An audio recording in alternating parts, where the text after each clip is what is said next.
Goodale was my soulmate. I wish I could take all your pain away, and I'm so sorry.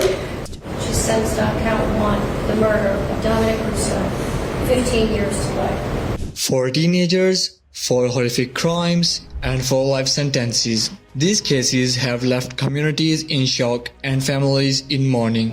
Our first case is Aiden Fucci. At just 14 years old, he brutally murdered his 13-year-old classmate, Tristan Bailey, on Mother's Day in 2021. Fucci lured Tristan into a wooded area and stabbed her over 100 times in a premeditated and savage attack. 114 stab wounds, 49 defensive wounds, 35 wounds to the head and neck, 29 to the back and shoulder, and 6 fatal wounds. The community of St. John's, Florida was left in shock and mourning as details of the crime emerged.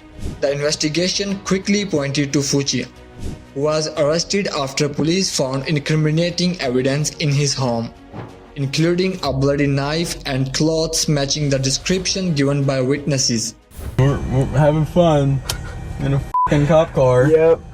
During his trial, Fucci was chilling as the judge handed down the life sentence. Fucci appeared emotionless, a stark contrast on the grief and pain experienced by Tristan's family.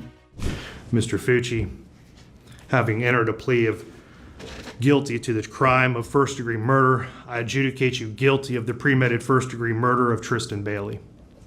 I sentence you to life in prison. Next, we have McKenzie Shurilla, an 18-year-old who drove her car at high speed into a brick wall, killing her boyfriend Dominic Russo and his friend Devin Flanagan on July 25, 2013. Shurilla was under the influence of alcohol and drugs when she decided to crash the car intentionally. The tragic incident occurred in Strongville, Ohio, and left the community grappling with the senseless loss of 2 young lives. Evidence presented at trial showed that Shurilla's actions were deliberate. Surveillance footage captured the accelerating before the crash, and forensic analysis indicated no attempt to brake. The prosecution argued that Shurilla's actions were driven by a desire to end her life along with the passengers' lives. In court, Shurilla broke down in tears, repeatedly expressing regret and pleading for mercy. We're all friends, and Dom was my soulmate. I wish I could take all your pain away, and I'm so sorry. She sentenced on count 1, the murder of Dominic Russo, 15 years to life. Our third case involves Jacob Morgan, who at 17 was convicted of setting a fire that killed his 14-month-old half-brother, Joshua Hill. The tragic incident took place in Rock Hill, South Carolina on April 14, 2015. The fire, which started in the family's mobile home, spread rapidly, trapping the toddler inside. Investigators discovered that the fire was intentionally set, and all evidence pointed to Morgan. The prosecution argued that the Morgan had a history of starting fires and had intentionally set the blaze knowing his brother was inside.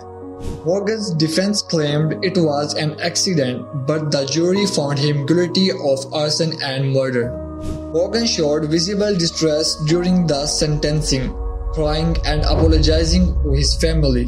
The courtroom was filled with tension as the judge pronounced the life sentence. Listening to both sides' question and testimony, I believe the state has, in fact, met their burden. So therefore, I am going to find that there is probable cause to charge the individual with the found over for General Sessions Court for both charges. Finally, we examine the case of Willard Miller and Jeremy Goodale, who at 16 brutally murdered their high school Spanish teacher Nohima Graber in Fairfield, Iowa on November 2, 2021. Graber's body was discovered in a local park, hidden under a trap and railroad ties. Investigators quickly identified Miller and Goodale as suspects after finding social media messages detailing their plan to kill Graber.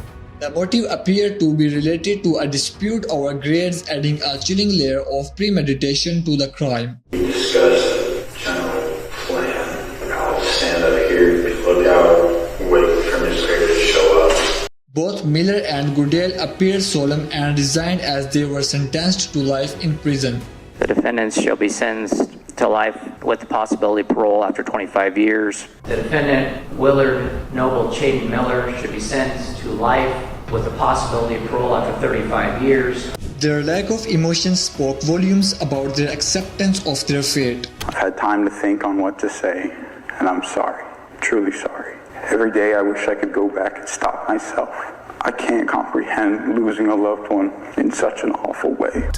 I'd like to take this opportunity to wholeheartedly accept responsibility for the role that I've played in the murder of New Graver. To the family, I'm sincerely sorry for the distress that I've caused you and the devastation. And I ask that I'm given a chance, and I don't want to be institutionalized. I don't want to be in so long that I forget about what matters, where I come from, and I look forward to getting through this. Thank you for watching. If you found the video informative, please like, comment and subscribe for more true crime content. Stay safe. We'll see you next time.